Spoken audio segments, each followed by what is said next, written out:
So a few months ago I went through every single Assassin's Creed game and rated them from worst to best. And I did enjoy doing that video, and I thought I'd expand the horizon, and instead of doing every Assassin's Creed, let's do every single Ubisoft game that I have played. I think it'll be cool and I'll do it in a tier list this time, a bit different. Of course I do a lot of the 20-25 review videos and I do enjoy doing them. I just thought I'd switch up the style a bit, and let me know what else you want to see in the comments. So here we are with the tier list. I think it's 29 in total, and as you can see with the tiers, I haven't put a bad tier, instead it's just or meh, because with the Ubisoft games, I don't think there is a bad game that I have played. I know there's a few that I haven't, but that's mainly why I haven't, because I know they're bad. And all the others, they're usually just sort of mid at the worst. I wouldn't say there's an awful Ubisoft game that I've played in this list. But obviously some are way better than others, and some are just very average. That's the main thing. But here we are with Watch Dogs. And with the first one, that was one of the first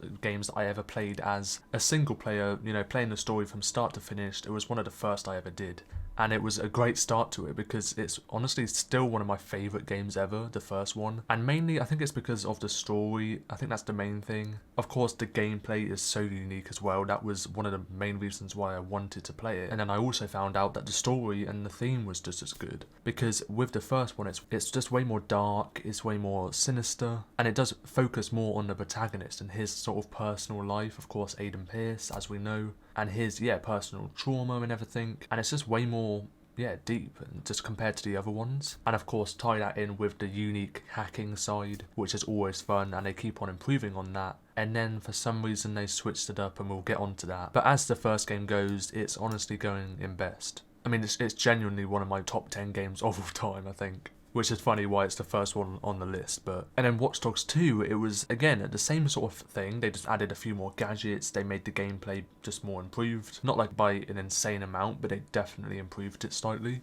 So no changes there in terms of bad changes. And just the actual theme of it was just way more bright and fun and just casual. It wasn't as sort of dark. It's honestly the complete polar opposite. I mean, even the colours and the whole promotion of it, like the cover art for example, all set in San Francisco, and it's just such a bright game compared to the first one. And that's what they should do. They should just do the same formula but just have different themes, you know, different world settings and the characters. And for some reason they just changed the entire formula. So for Watch Dogs 2, because of the story being way better in 1, and I just prefer it because there's way more to it, that's what's going to separate the two games, I think. But you know, just followed closely behind is 2 in really good. And then Legion has to go in F, because they completely changed the formula, and with the story being so good in the others, mainly in 1, they've changed it in Legion that you play as an NPC character. So you can play as all these different NPCs, which sounds okay maybe, but you can't connect to the characters. There's no character connection there. And also, it just doesn't seem that fun for me personally as a gameplay feature.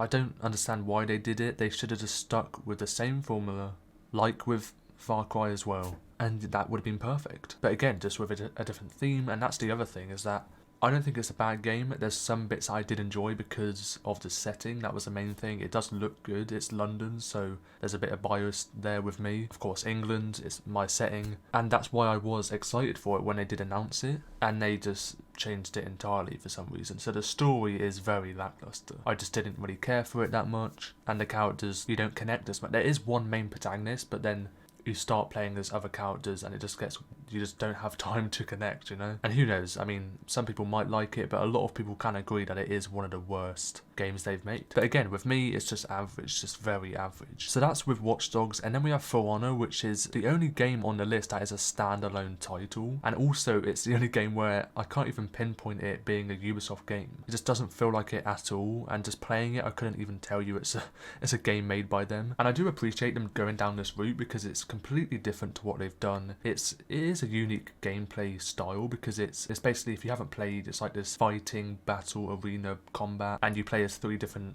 styles. So there's Vikings, Samurai and Knights, which is fun, but there's so much to remember. And for me as a beginner and a casual player, I mean, I respect anyone that does actually play this religiously, because I could not, because there's so much to really get your hands onto, and there's so many controls, and it just becomes very overwhelming. So, and also it's just difficult anyway. But yeah, so it's just not my sort of game, and that's why it's going to be lower. But I do appreciate them doing this whole formula, which was different. And they should do more stuff like this. But of course, yeah, the actual style, it is a very slow-paced sort of game, and just the way you fight it is very slow. But you know, some people might like that, but for me it's going in alright because I just respect them doing this, and I did appreciate the whole sort of way you moved between each mission and just, you know, moved through the story. That was a cool way of doing it, and just expanding the map each time, going through different locations and arenas. It was just cool, and yeah, it's going in alright. Now we have Far Cry, so Far Cry 1. I'm going to base it, a lot of these are based on my experience, and you can see that as a pattern, and just what I think, my opinion, when I played it. Of course, I played this game in, I think, 2023, and it came out in 2004, so 20 years later basically. And it's hard not to sort of be distracted by the god-awful graphics. Of course, I'm sure it was ahead of its time when it first came out, and I will sort of take that into account, but not massively. And yeah, I mean, it was fun. I did have a good time for sure. I remember doing my video and just thinking, how am I gonna, you know, talk about this game and sort of talk about the good bits because it's so old. But then again, it is fun to just traverse around the world and go through it. The gameplay is very minimal, of course, so that's mainly what I'm gonna judge it off, really. So there's just not a lot to go off, and for me and my experience, it's gonna be alright. I know that may be kind of crazy for people that played it back then, I'm sure, but it is my experience, and I just think there just wasn't a lot to it to be remembered. But it was the start of the series, and they just kept on adding on each time, and that was perfect until the recent games where they changed it all. So Far Cry 2 is next, and that one is going in good because it was like 4 years later, so they definitely improved the gameplay, especially the shooting mechanics. I remember the feature of the jamming gun, that was quite realistic, so again, that was a high level of detail for the time at least. And yeah, the graphics, they aren't awful in terms of the lighting, I suppose, especially in the cutscenes, or like when you're talking to a character. But the actual world itself, it is very sort of barren. It's set in Africa, but it is quite a repeated scenery, so there is that yellow filter they have on all those old games, and it's hard not to talk about that. But as a story though, I did enjoy the story. I think it was cool. The only other thing that sort of takes it back for me, and they do this a lot with their games because it's such a weird pattern, some will and some won't, and that's with the mute protagonist. So some are speaking, and this one it is muted, so it is a pushback because you can't connect to the character again. It's mainly the focus on the villains and the other side characters, but saying that, the antagonist in this is very good, and yeah, I didn't mind the story. There is also a good amount of bugs when I played it. Again, it's probably my fault for playing it so late, but there's so many bugs in terms of the NPCs where they jump up and down and their heads spin. It was crazy. In my video there's a few of them. But yeah, it's going in good. And then Far Cry 3, that's the pinnacle of the series, that's the peak, and it has to go in best. Probably just behind Watch Dogs, literally just behind it, and it's just such a good, definitely the world as well, it might be my favourite setting. Of course, it's all set in the Rook Islands, so it's so tropical and the bright colours, and such an improvement on Far Cry 2, just so different, and just traversing around it was great. And then the main thing for this is the story. It's just a great story, especially the villain of Vas Montenegro. Everyone knows him, his whole character arc of insanity and how he becomes more and more insane, and that's what drives the game really. And the story also helps that there is a speaking protagonist, that also does go hand in hand with it. And yeah, all of that together, it's just a great game and the best game in the Far Cry series,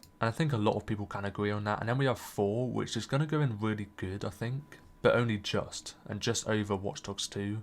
Both games are great, they're sort of on the same level of Far Cry 3 and 4, but of course that's just because they're the exact same formula, just different themes and characters. But if I had to choose, it's going to be 3 just because mainly of the villain, and that's what pushes it up one tier. And yeah, that's how I differentiate the games, because they're both great. Far Cry 4 just added on to it, but the story is what makes 3 at the top. And then 5, I actually didn't mind 5. I mean, the whole entire Far Cry series, I actually enjoy all the games. But 5, it was just a cool way of doing it. I love the setting, that's another thing. And even the villains as well. It's cool how there was like multiple villains as well. Of course, there's the main one of Joseph Seed. I actually quite liked him as a villain. He was sort of like, it was weird, you sort of like drawn towards him in a way, even though he's a villain. But you just see his character just break down more and more. Of course, the story isn't as good as 3 or 4. Well, I don't know, I mean, maybe it's sort of on the same level as 4 maybe. But I think the main thing for this is the gameplay. There is a lot of repetitive missions in this, this, I remember, and going back and forth to each one, it was quite a trek to do that. And just, yeah, as an experience, it was quite lengthy. Yeah, it just,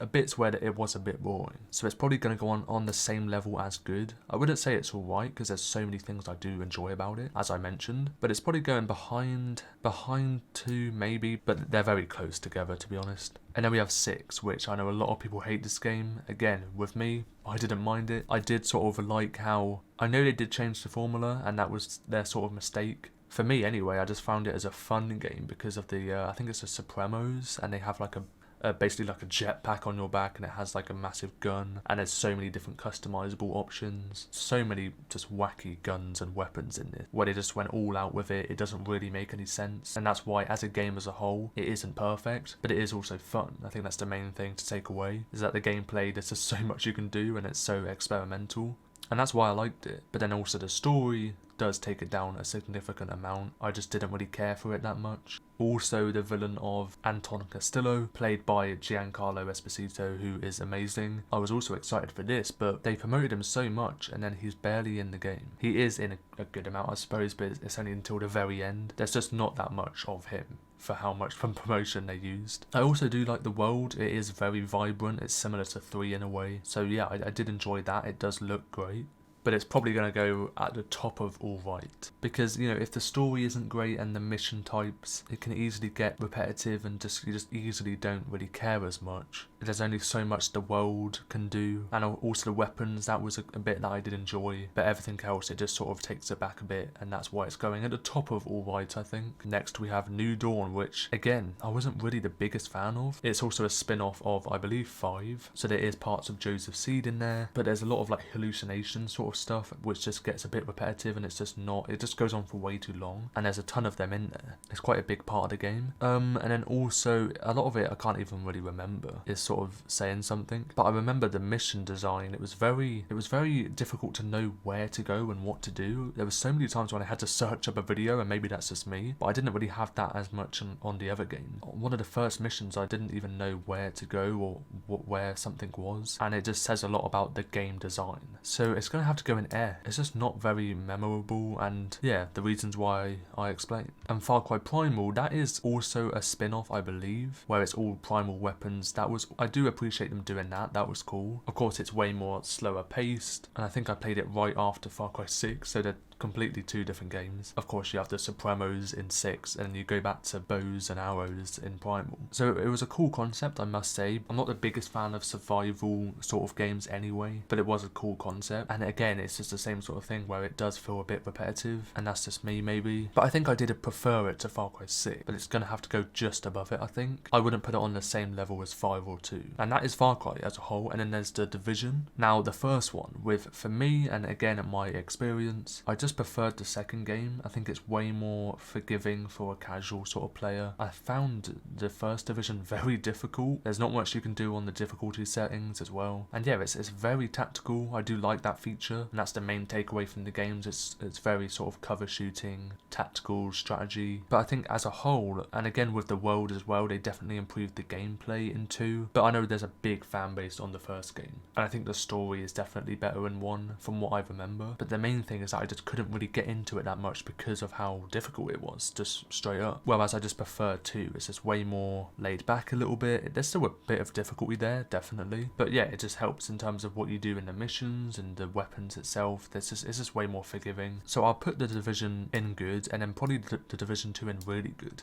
So I'll do them both at the same time. And that's my takeaway from the games. I've never been a huge fan of them. Like, it's not something that I really go back to or have wanted to, you know, have the urge to play. But I do love the gameplay. It is really cool. There's so much you can do in terms of just how tactical you want to be. And yeah, it has great shooting mechanics, and of course they improved on that in 2. Another thing is that they had this whole roadmap of how they improved the game as well. So it is definitely better now. But yeah, I wasn't as big of a fan as the first one, and that's just me. And moving on, we have the Assassin's Creed games. So of course I've done that in my video, so I'm not going to go as in detail with these, but 2 is instantly the best. It's my favourite Ubisoft game, top 5, maybe even 3 game of all time for me. And just, yeah, that whole rise of Ezio, he's the main part of it, and that's going to be a common theme in the next 2 games, because he is the main part. He's like the heart of the series, and he's just a great protagonist, one of the best. And yeah, you just see this rise from the start to an assassin. And then that adds on in Brotherhood, which is also going to go in best. It's literally, I sort of put them all in one really. The only one that I may put slightly lower is Revelations. The ending of that is incredible, I must say. And that's probably what saves it. I'm not saying it's bad beforehand, but the ending just ties it all together, and as a whole with Revelations, it's just the weakest out of the 3 in my opinion. But yeah, I meant to put it in best actually. I'll probably put it above Far Cry 3, maybe even Watch Dogs. To be honest, I'm not too fussed about where I put them in the tier. Next up we have 3 Remastered as I played. And yeah, again, this was good. I do like the protagonist of Connor, he is good. I might just put it in good though, to be honest, because it's one of the games that I just don't remember as much. A lot of them stand out to me in that one. I did enjoy the American setting of it, that was cool. And there's some good missions in there, but yeah, as a story, I think that's the main thing that drives all the games in my opinion, and it just isn't as good as I'd have expected or hoped for. But then Black Flag or Assassin's Creed 4, that's going straight into best. Again, there's, of course, it's the whole pirate theme. That was great. I love that theme. And again, the world is also just beautiful. It's probably the most beautiful setting in the game, or in the series, should I say. The same with Origins and Odyssey. They're great. Just how tropical they are and the colours. And especially for how old the game is as well. Also, then the naval combat was a great feature. It was quite a big thing they had to do, and they could have done it in a bad way, but it was great. Probably above Revelations. And now we have Unity, which did get a lot of hate, and now I'm seeing so much love for the game now. Just more love than hate. And I think people are finally starting to see that it is actually a good game, just because of the huge amount of bugs that just overhauled the game on its release. And of course, I've done an updated review, and it's still just as good. I love the setting, that's a big part of it. Just the architecture and how well you can use it with your parkour. The parkour mechanics look amazing. It's mainly the animations where like you can mess up and it still looks great. It's the best parkour in the series in my opinion. I think that's mainly due to the engine they used, which they don't use anymore. And it just looks like it's dancing across the rooftop, and there was not one moment where I touched the ground pretty much. Arno as a character, I kind of like him. A lot of people find him boring, which I sort of see why, but it just makes him more sort of mysterious, more serious. There's also a great sort of romantical arc there, like tied in with the French Revolution, so there's this chaos and then there's the love. I just find it good. I mean, there's a few missions here and there that are a bit repetitive, the dreaded tailing ones, but as a game as a whole, it's one of my favourites. It's probably top 6 in the series, and I urge everyone that has sort of put it off because of what they've heard to go check it out and see what you think for yourself. And it's going in really good. And then we have Rogue, which came out on the same day, but of course that was, I believe, PS3, I guess, and then PS4 was Unity, because it was like tying in with the new gen consoles, and they wanted to sort of split them in half so each fan base was fine, which is a cool way of doing it. But I just think they put way less effort into Rogue, which makes sense because Unity was for the new gen, and then Rogue was just a spin-off sort of thing where you play as a Templar, which again, I do appreciate them doing that, but the way they went about it and the actual story itself wasn't very memorable for me. It's probably going to go in, I don't know, it's sort of difficult really. I think Alright's a bit too harsh, because I did like how you do play as a Templar. I just think there's not much to remember from it. I'll put it there for now. I might change it in a bit. Next up we have Syndicate, which I was so excited for this setting. It's London, Victorian, I think, and it's probably my weakest entry in the Assassin's Creed franchise, and it's probably going to go in air, maybe at the very bottom of Alright, just because I do actually quite like the setting as the actual location, but then the whole world, it is sort of sparse and there's not much room for parkour, which is why they added the zip lines and stuff, which was a cool feature, but it sort of takes away from the parkour. You can't do as much jumping and building momentum, which is the main part of the series. And then they added the vehicles, which again takes away from it even more, and it just took away from it. And even the story, the twin protagonists, I'm never a huge fan of them. They're just pretty boring. They don't really add as much. Again, this is all my opinion, but it's so annoying because I love this setting and they could have done way more with it. But another thing is the combat is very repetitive, I think. think. You use like canes and sticks, it's kind of weird, but it's cool how I guess they switched it up a bit. But just, yeah, as a whole, I just wasn't a big fan of it. And then we have Origins, which is definitely going in best, probably there. It's a top 3 game for me. I love the setting, the characters, Bayek. I mean, I love the Egypt setting anyway, so having that as a game was great. And yeah, it is the best out of the RPG style games, in my opinion. And there's not much to say, I love everything about it, really. And then there's Odyssey, which is mixed. Some people love it, some people hate it. Again, I'm still sort of in the middle. I definitely prefer it more. I've done an updated review, and I definitely prefer it to what I used to. And it's going in good, but sort of like the high part of good, just behind 3, I think. Again, the world is phenomenal. It looks amazing. I also like the protagonist of Cassandra, or Alexios. Mainly Cassandra, that's the only one I have played as, and they say she's the canon one. But yeah, she's one of my favourite protagonists, to be honest. And then there's the penultimate one, Valhalla, which again, with me, I remember when I first played it, this is a bit weird because I did really enjoy it. I think that's mainly because of the setting with England, sort of a bias there. But I think that's because I didn't play it all, I only played the start of it, and then as I played more later on when I did a review on it, it just got a bit boring. I didn't have sort of a drive to carry on. But I actually really like the combat of it. Although it's not the typical Assassin's Creed combat, it's more Viking style with axes and shields. But I do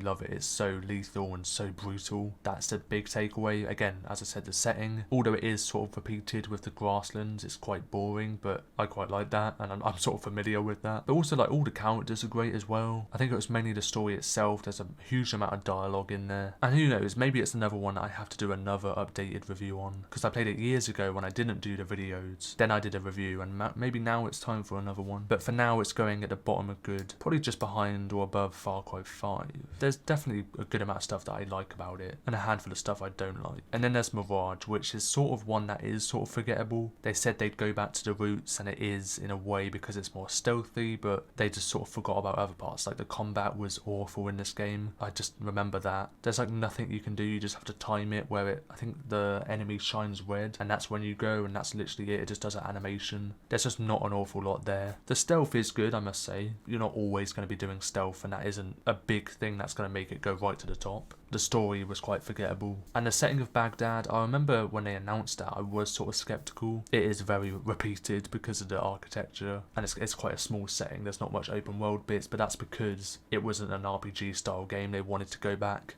I think they just did it in the wrong way. And they wanted to do like one last smaller game for the fans, and now it's just all RPG. But I'll put it in alright. Probably just above For Honor, because I was so excited for it, and it was a good start to the game, and then eventually I realised it just wasn't as I'd hoped for. Basim is a good character though, I must say. And then with this we have Rainbow Six Siege. I'm always torn on this game. I've never been a big fan of it, and that's just me. I remember back in 2017 maybe, everyone was playing it and I just wasn't keen. I just never played it. Again, a couple of years later, I remember people went back, I never went to it. And eventually I thought, let's actually see what it's about this year actually, and I know it's quite late, but there's still a huge community on it, and I know people love the game, which is fair enough. It's just not my sort of style. Again, if you haven't played, it's just a very close quarter shooter game like a CSGO, but there's so many operators. I think there's like 30 something operators to remember, and for a new player who wasn't, excited to play the game or wasn't having high hopes at the start, and then having all these operators to unlock and remember all the controls and different play styles. If you're going to play the game, you have to really commit to it, and I wasn't ready for that. So it's probably not best for me to even rate it, but for my experience, it would have to go very low. But just as a game and looking at it as a game, it is very well built, I must say. There's a lot to it, maybe too much to it, and there's a reason why it's still the most popular Ubisoft game in terms of active player count. So I do appreciate them for that, and it is a very well made game, I must say.